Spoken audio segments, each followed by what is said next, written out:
to this session on synchronous course design for the pandemic and beyond with the subtitle of The Roll and Flipped Blended Courses. So really excited for this session today and kind of want to take some old thinking and kind of revamp it and kind of reframe it for what's happened the last couple of, I was going to say years and then realized, no, it's only been months. But let me first introduce myself and let's see here.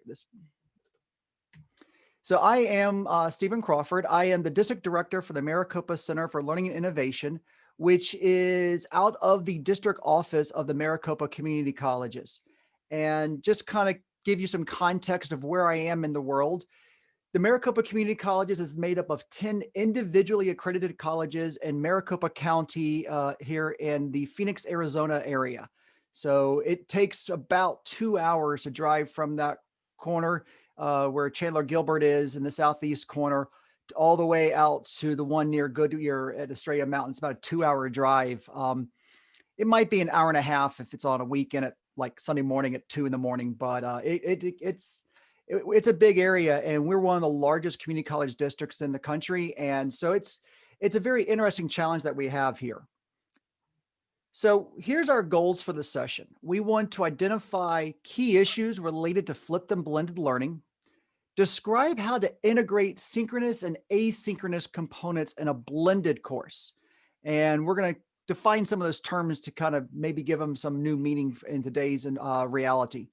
And then we're going to discuss some of the key QM-specific review standards related to blended courses and what this means for our practice, for how we do things with designing courses as we move forward through the pandemic and hopefully beyond. So let's start with some of those key terms. And the first one I'm going to bring up is, what is blended learning? And I go back to some of the original conversations that OLC had, which was then known, the Online Learning Consortium, which was back then known as the Sloan C Consortium. They used to hold a blended learning conference, and one of the comments, and then you find this in a number of the books that came out of that area from Tony Piccani and Charles Graham and Chuck Zuban, is they said a blended course should not just be a bolt-on of components. And I think that's one of the things that a lot of us who were involved in blended and hybrid learning in the early days, we just said, oh, well, we'll just add this piece to this face-to-face course. We'll add this online piece to it. We'll bolt it on. And the problem with bolting on components is you're not changing the course fundamentally. If you can bolt something on, you can easily unbolt it and walk away. And the idea was to think about it as a palette of paint, and that a true blended course, you're mixing these components in a way that you're truly creating something new. Because once you mix those paints, it is near impossible, if not completely impossible, to ever unblend those paints. And so that's kind of the idea we want to think about when it comes to blended learning. A lot of times we get obsessed about seat time and the reduction of seat time. We're not going to worry about that as much, though I will admit most of our institutions have some range of percentage that we like to talk about. It's like, unless you reduce your seat time by 33%, it's not a real blended learning course. But if your weekly seat time is 4 hours and you're reducing it by 1 hour, that's 25%. Does that make it any less blended? So those are some of the questions we come across. Also, I'd like to add, if you're measuring seat time, you might be measuring the wrong end of the student. So that's just another thing to keep in mind as we think about blended learning courses. And then there's flipped courses. And a lot of times we talk about flipped courses almost synonymously with blended courses. They are two very different things. Yes, they can be done at the same time, but they are really two different things. And the first reference you see to a flipped course goes back to 1999. The author Lage, I can't remember his first name, but Lage, he wrote an article for his business journal on how he took VHS tapes. He would take, I think some of us were joking about VHS earlier yesterday. He would take his lectures, he would tape his lectures, put them on a VHS. The students would then go watch the lectures on their own time. They went to this little lab, watched the VHS tapes, and then they would come to class And that's where they would, quote, do their homework. The idea, and he called it at the time, the inverted classroom. The idea behind this, and this is what makes a flipped classroom a truly flipped classroom. If you're going to do content delivery, you should do it offline, not in the classroom, or online, but you should not be doing it in the classroom. The classroom time where you are the expert as the faculty member, that is the time for you to really shine, not as a content deliverer, but as an expert in the content. And this is where you can help the students do better. And whether that's going from group to group to assist with small projects, whether that is answering questions that they have that they didn't understand, all these different things, those are the things that you want to do. It's a chance for you to shine as an expert. And I think that's a really important thing to think about here, because I remember when I went to college, there were some classes where I walked in the classroom. The first thing the faculty member did was give us a couple of notes about, here's some things coming up on the calendar. And then he'd start a movie, turn the lights off, start a movie. And I'd watch a movie in the class. Class time would end. He'd stop the movie, turn the lights on. We all left. And we did that almost every single class. And so a better model would be to have us watch those movies on our own time and then go into class and discuss them. And so that's the idea behind a flipped classroom, was to kind of get away from that stand and deliver, sage on the stage type of activities, and move to that more guide on the side, active learning approaches. And so what we see a lot of times is, with blended learning courses, people will start to also adopt flipped learning at the same time, because they're like, well, if I have reduced seat time with my students, I want to make that as valuable as possible, because that contact time with my students, that chance for interaction is so important. So let me use that in the best way possible. And we're going to talk about some of those techniques that you can use here as we go through. Heather, you might recognize this from the old days. This is how we did distance learning back in the 90s and early aughts. And I had to go back into the Wayback Machine on the internet and find this graphic that I had on a website from 2007. I really want to highlight that square of table and the monitors on the screen. Yeah, that's Zoom from like 13, 14, 15 years ago, essentially. You would sit in a room, you have microphones in the ceiling, you've got monitors all around you, and there's cameras, and you would have other virtual classrooms. And today, in fact, in that period, we were just beginning to experiment with the predecessors of Zoom, using different internet technologies. We had avoided those technologies like the plague prior to 2007 because they were so unreliable. And in fact, and that's why you see a satellite control room. And we broadcast courses literally all over the world, including aircraft carriers at sea. And that was how we delivered virtual learning, or remote learning, as we would call it today. So all these things that we're doing today, none of this is new. We did this 20 years ago. The only thing that's new is we're doing it from our house. Everybody else is doing it from their house, and we have a really good internet. To give you an example, in 1999, we started video streaming courses.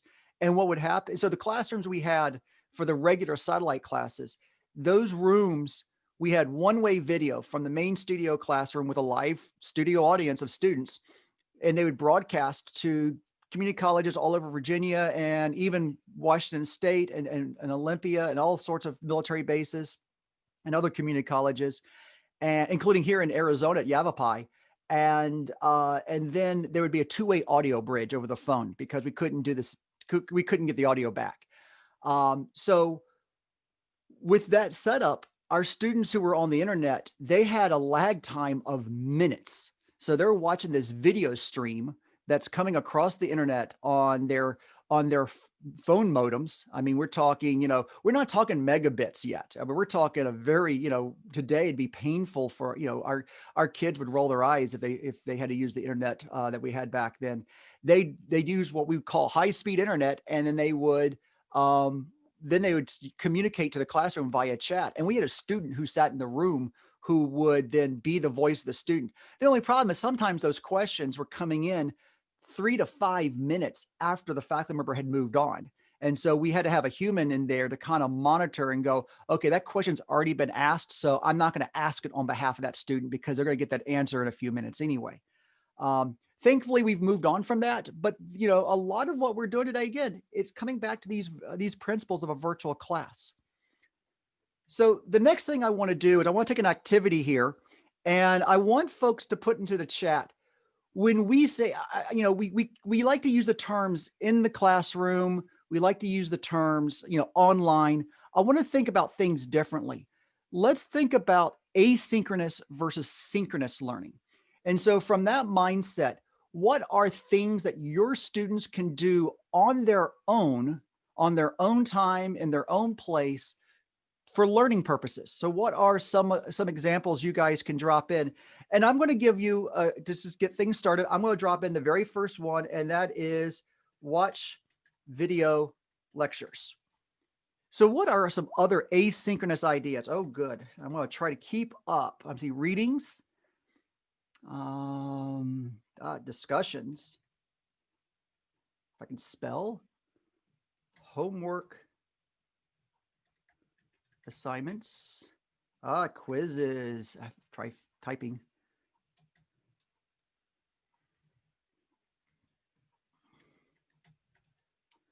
And interactive lessons.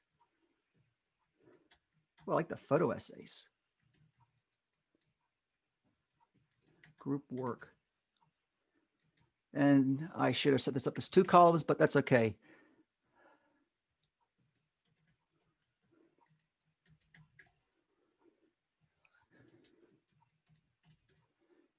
All right, and that's a good number of items I'm in here. So I got the simulation. I'm going to go up to interactive lessons / simulations. I don't want to miss that one.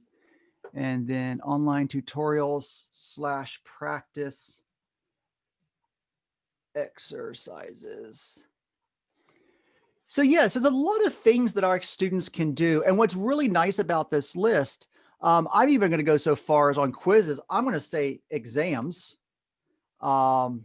Oh, someone's getting creative and making me happy. Service learning. Thank you. And let's spell it correctly. So, you know, one of the things about, you know, I saw a number of people who were early adopters of blended learning.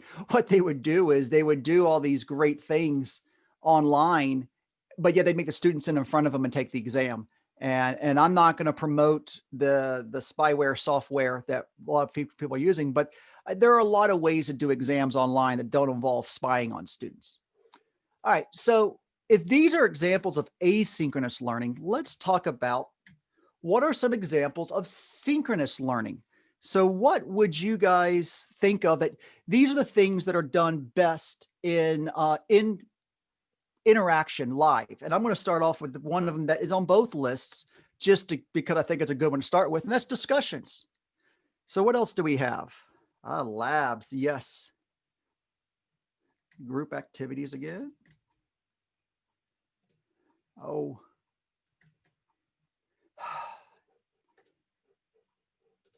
For some reason, my spell checker is not catching my misspellings. Presentations.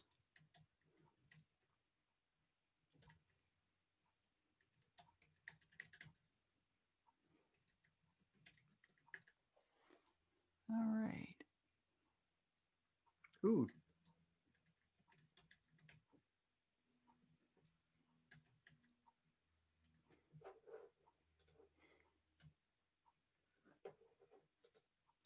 Oh, that's a good one from the arts.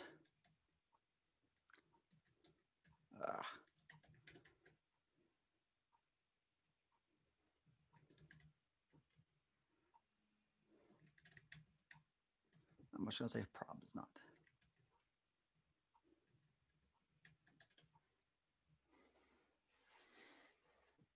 All right, so that gives us a good start here. Ooh, language practice.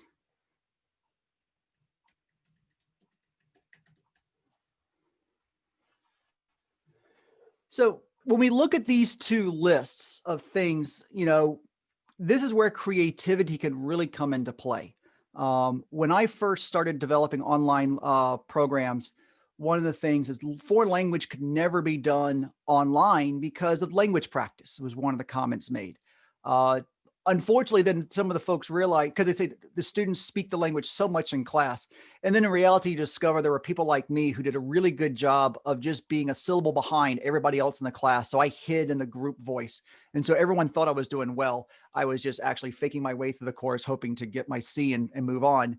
Um, but when you go online, you can actually have students submit audio assignments so they can't hide as much. So there's a lot of things on this list that's synchronous. I would say you can also do, asynchronously as well. But there's a lot of things on here I would say that are really good for doing things synchronously. And so this is where it's a good time here to start thinking about formative and summative assessments.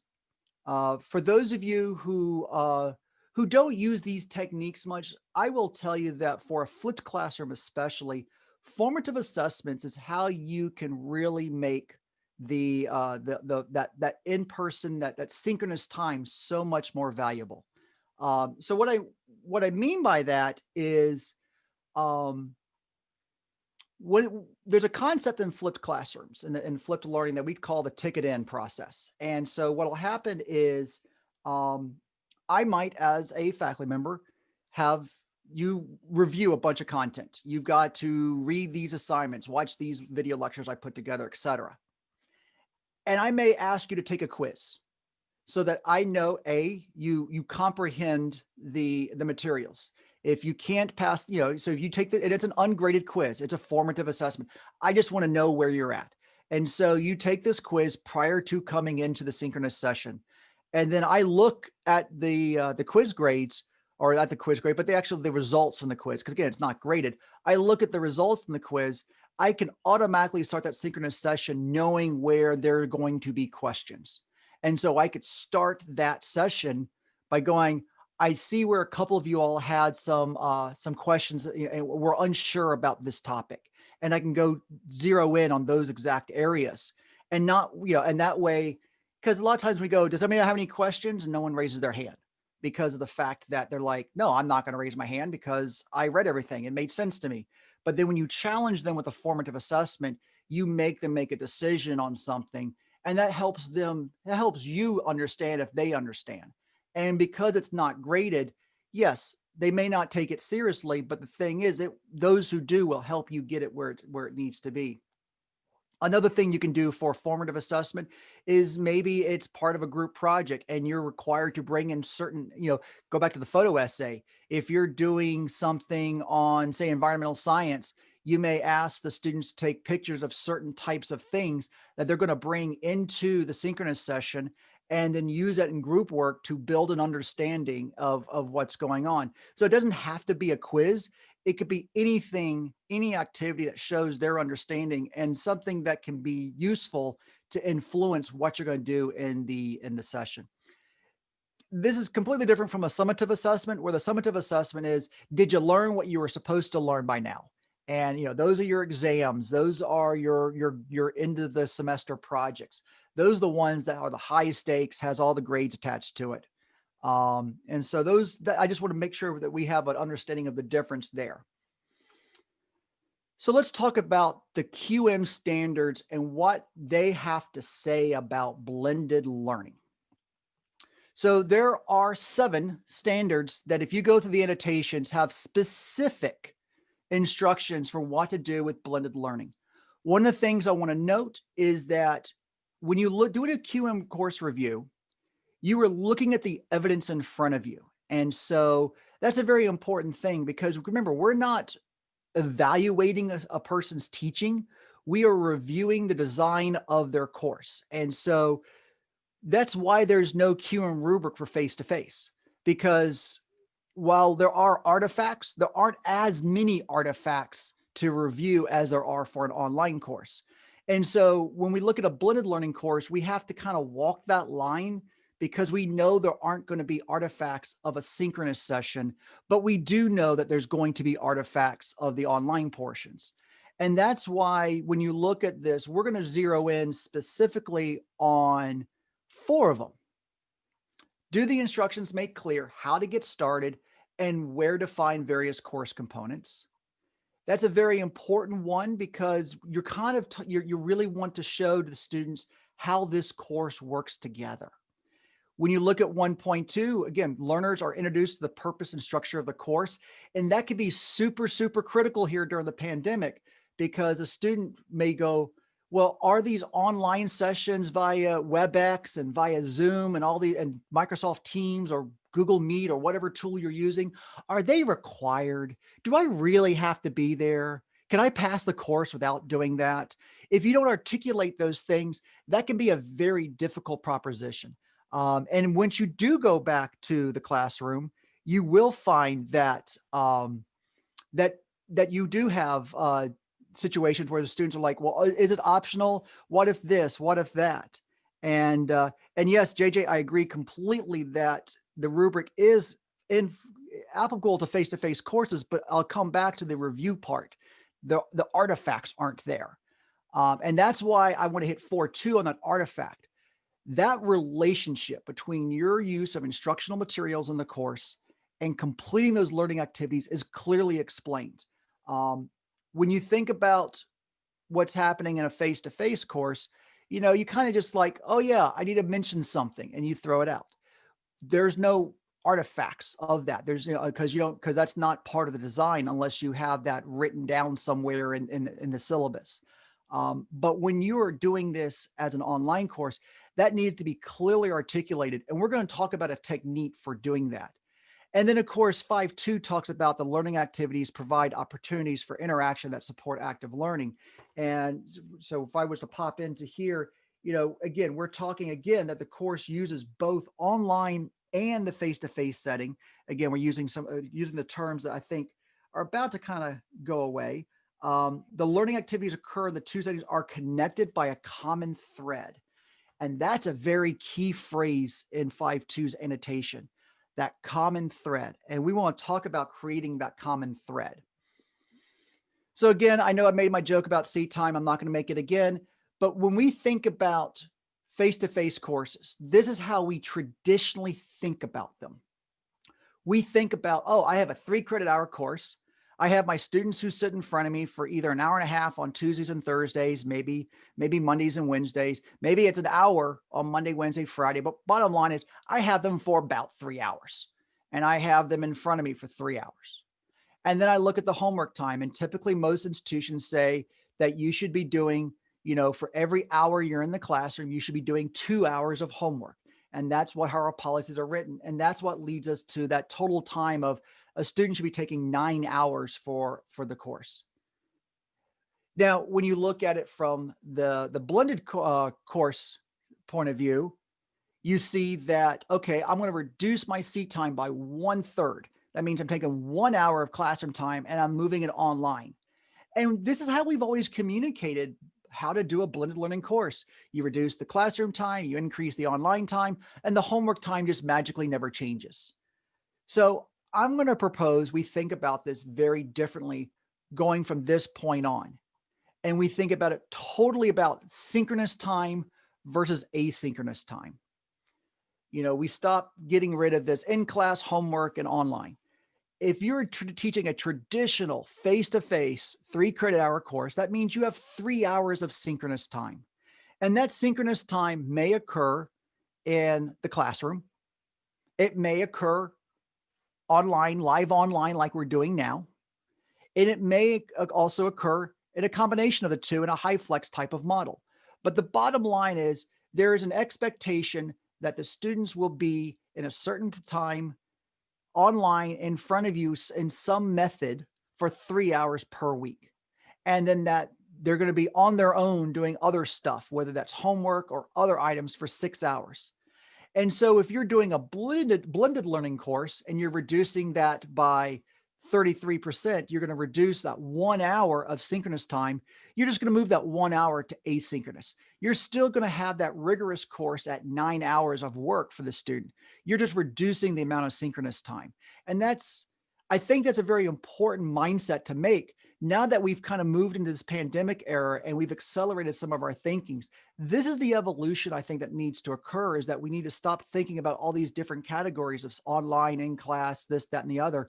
We just need to think about, when do I have you in front of me? And this is very important because while many of our students have, we see that they do succeed in online courses. There's a lot of research that shows how great online is. But one of the things, like, faculty like to remind me, is not all students are suited for online courses.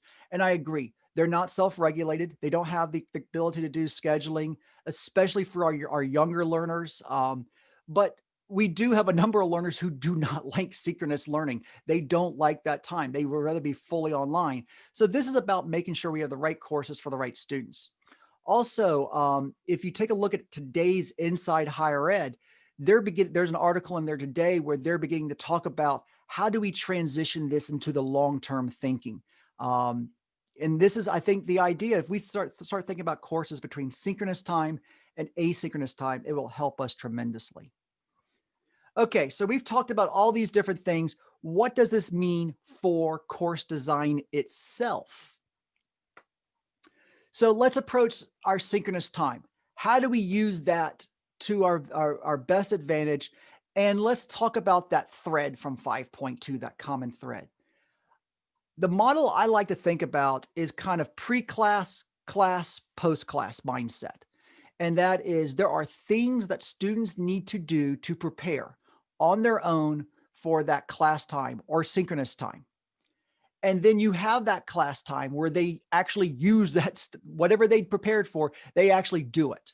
And that's what they're going to do via video conferencing or in person. And this is where the person who talked about labs is so important, because if you are going to do a lab where you could have the students do all the preparation before they come, that they can do, review all the materials, maybe review all the information they need to review. That way they can come into the lab, be fully ready to go, and then to conduct the lab. And then you have your post-class section, which is, again, asynchronous time. And you can kind of do that wrap up and reflection.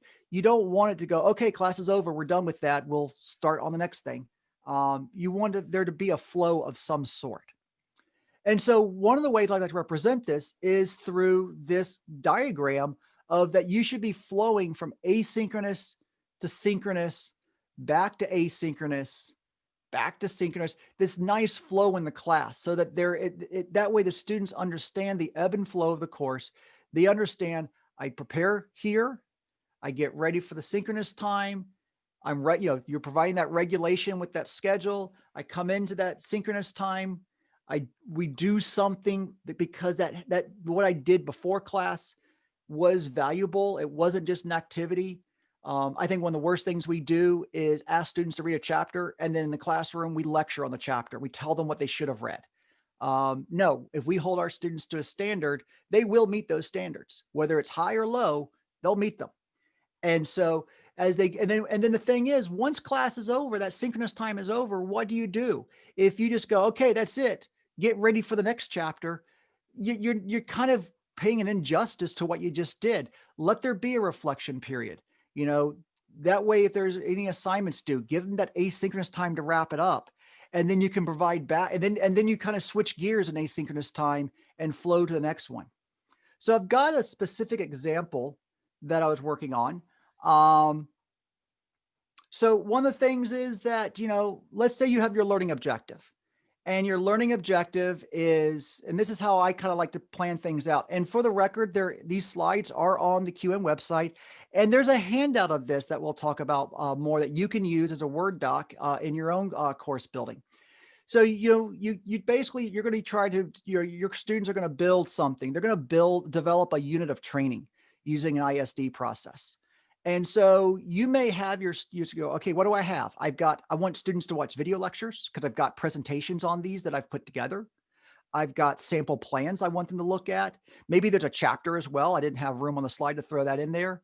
I really want to make sure my students really know what the ISD process is before they start using it. Do they know what comes before what and what contains what? And then I want them in a group to actually develop a training model. So these are the things I want them to do. These are the activities. And then what modality does that work best in? And we can argue that in the groups, that could be both asynchronous and synchronous, but we're going to put the primary focus on synchronous.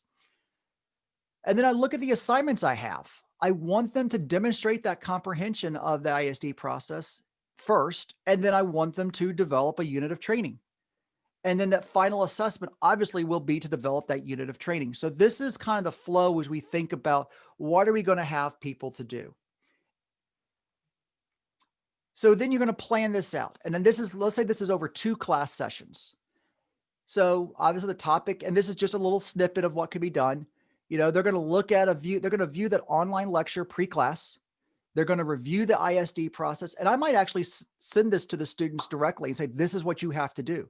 You have to review the ISD process. You need to take this online quiz. And then you will come into the class where we will discuss the ISD process. Again, I'm taking that online quiz and going, what is their understanding, and doing a deeper dive and providing more context than what was provided or what they might need. And then we're going to form groups and start exploring training topics.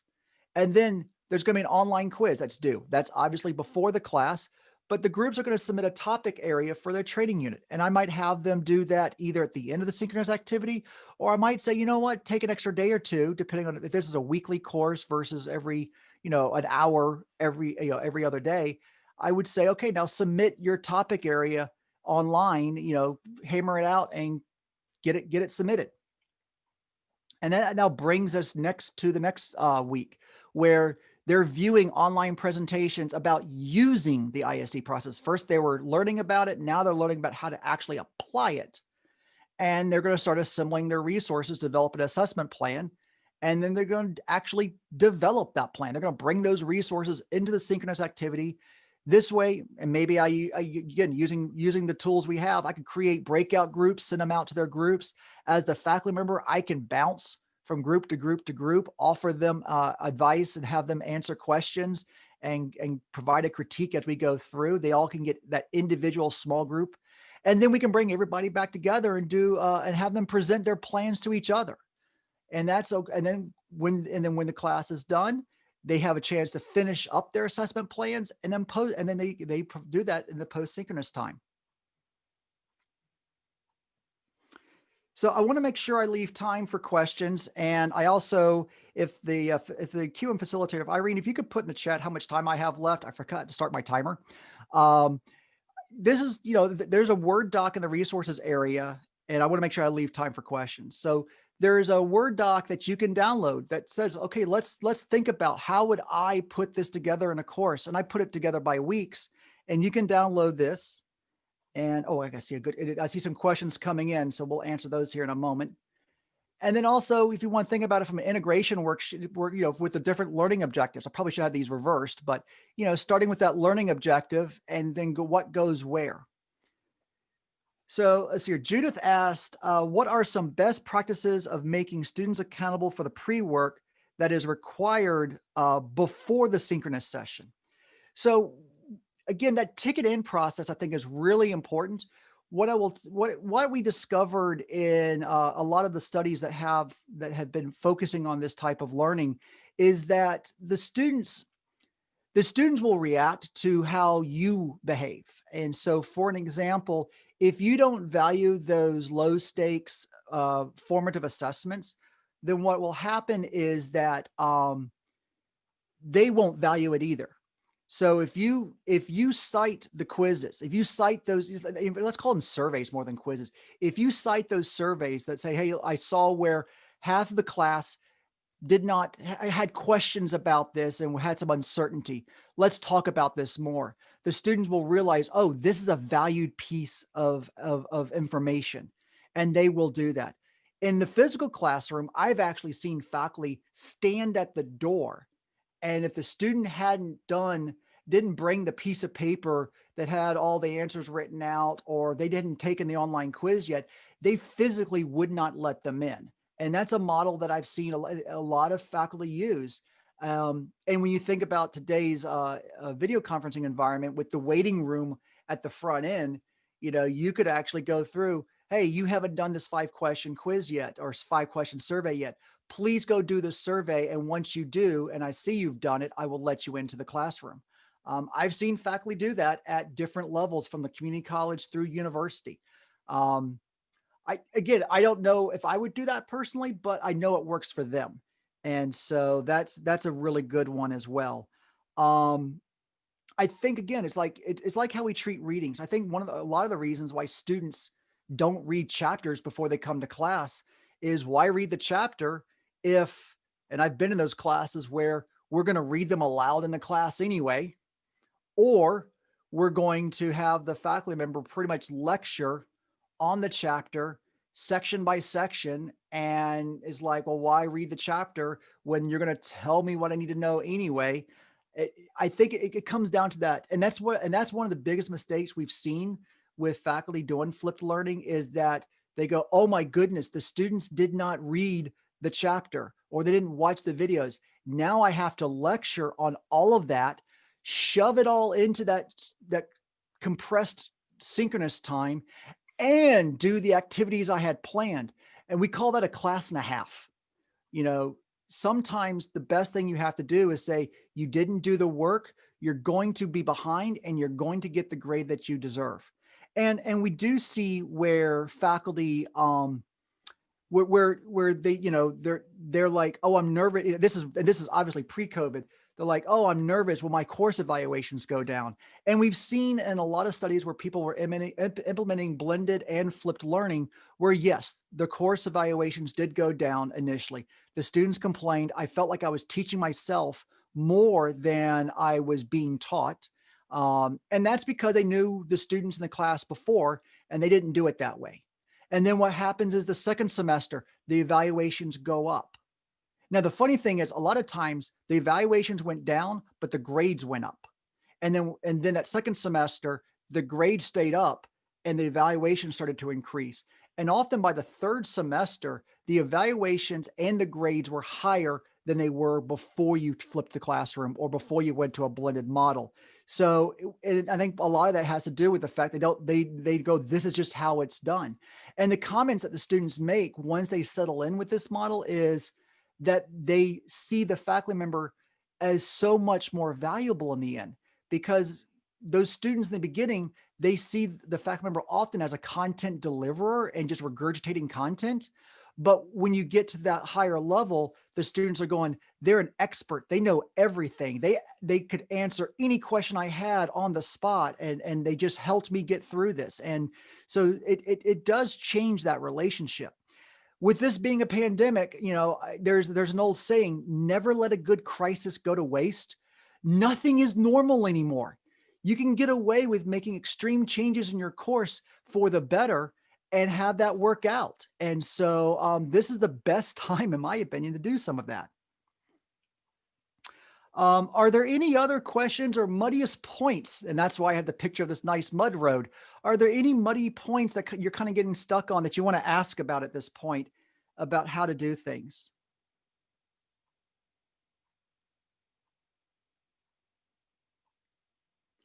And I will comment, you know, that reading the chapter, I mean, I'll admit, as an undergraduate, I was that student who never read the chapter. Uh, I had books I never opened.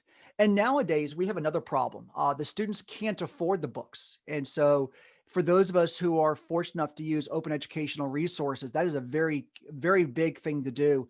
And I think that's something to think about more and more is, what are we asking our students to do? And what, you know, and from that point of view, if your lectures are covering everything in the chapter, my question is, then why do you have the chapter? Why are you making the student buy that book in the first place? If you're creating video lectures and you're creating video content, or you're creating multimedia content that covers all that material asynchronously, then why are you also making them read the chapter? Because that's an expense they don't need. My recommendation has been, if you're going to lean heavily on the book, then what you should do is your lectures and your presentation should focus on deep dives in the context where you live. And that, you know, and so that way you can kind of hit certain points and just go where the book can't go. Let's see here. What are some ways to incorporate group work and asynchronous classes? Well, you know, I think again, The discussion boards and these tools that we have available, I'm really fortunate to be in a community college district where we made WebEx available to everyone. Every single one of our faculty, staff, and students have access to our WebEx tools. And so they can interact as long as they have internet bandwidth, and that's another issue, at no cost. They don't have to go find platforms. And so having that interactivity is so important, especially during a pandemic. And even not during a pandemic. I mean, it's always hard to get, I mean, it's hard to get students together even when we were in the classroom. And so having these tools available, giving the students the option to use video conferencing, to use discussion boards, to be asynchronous, those things are very critical. Google Docs, those are great resources. Um, and then I think using that synchronous time when you do have everybody together, giving them a little time to just check in and make sure we're good. And you check in with them to make sure that they're good as well. Um, Bethany asked about HyFlex.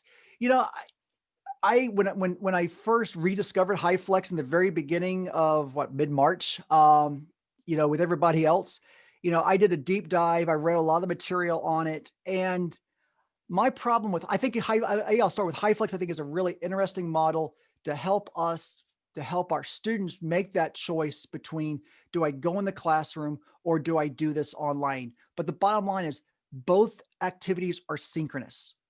And I think that's the most important. And that's why I'm thinking or suggesting we stop thinking about in class and online, but we think about asynchronous versus synchronous. And so the fact that you can deliver a synchronous experience, both in person and live online at the same time, I think is critical. My problem with HyFlex is the amount of technology that's required to be put into each and every classroom for it to be effective. If you're a faculty member who walks around the room, that means unless you have a wireless mic and the camera who can follow you, you're going to be off camera and off mic a lot. And if if you don't have good microphones in the ceiling, the students who ask questions in the classroom won't be heard by the students who are live online. So there's some physical problems with HyFlex, but as a concept, I think it's brilliant and very important. And let me go through here. I'm trying to catch up. How do you convince faculty to look at their remote course differently? I think right now it's easy, and that's why I said don't let a good crisis go to waste, because we're all looking at things differently. Here in Maricopa, we made the decision in April that we were going to go as online as possible as we could here in the fall.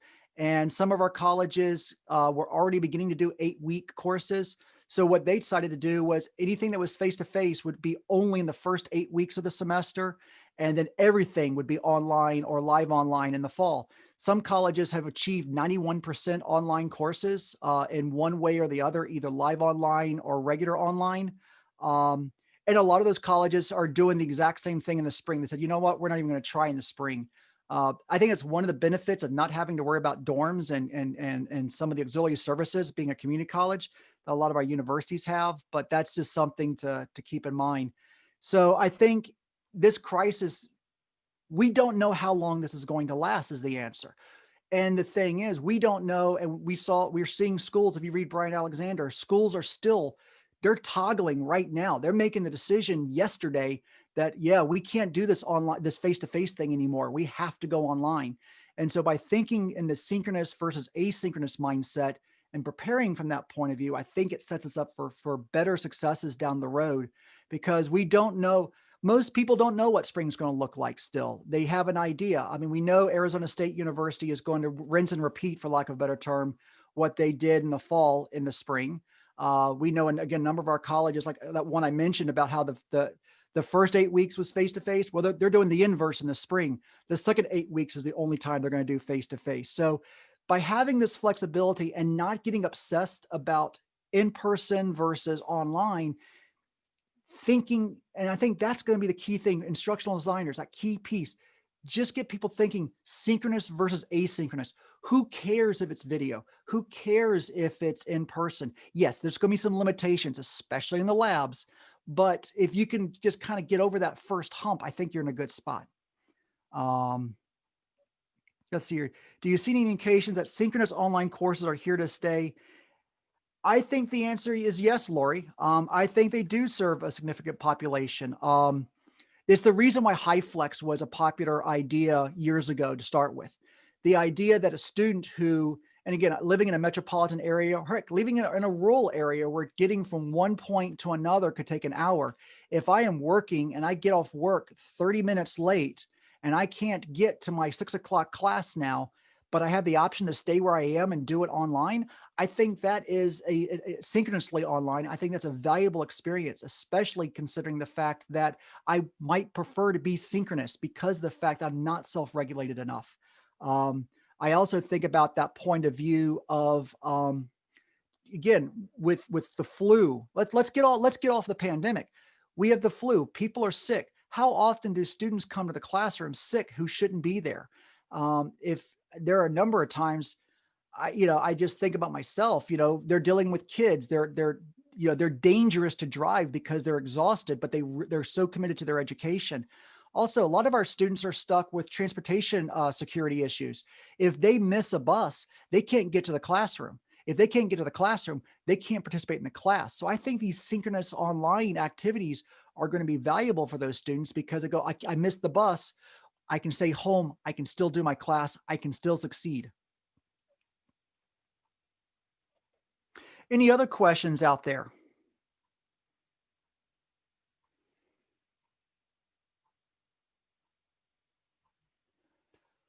Well, here's my contact information. Feel free to email me or tweet me any questions you might have. Hit me up on LinkedIn. I am more than happy to interact with anybody who has questions.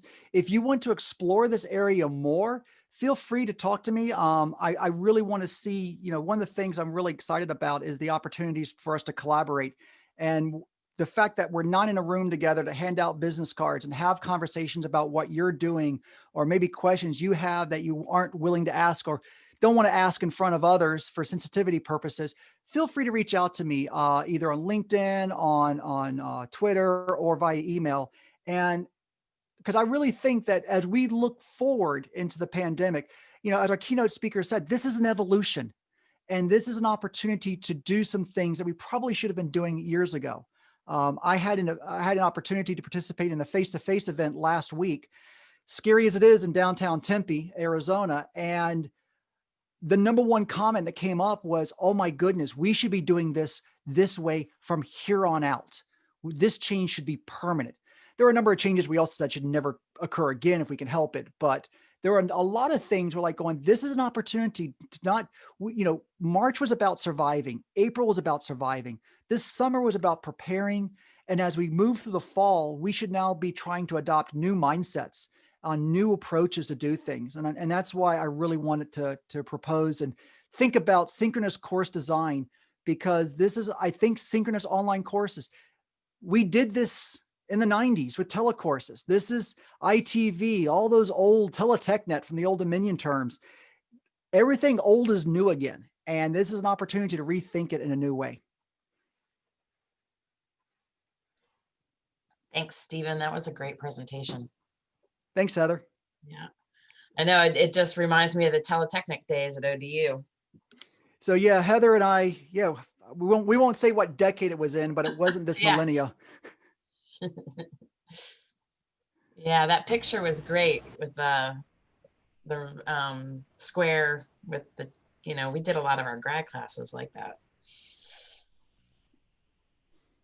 Have a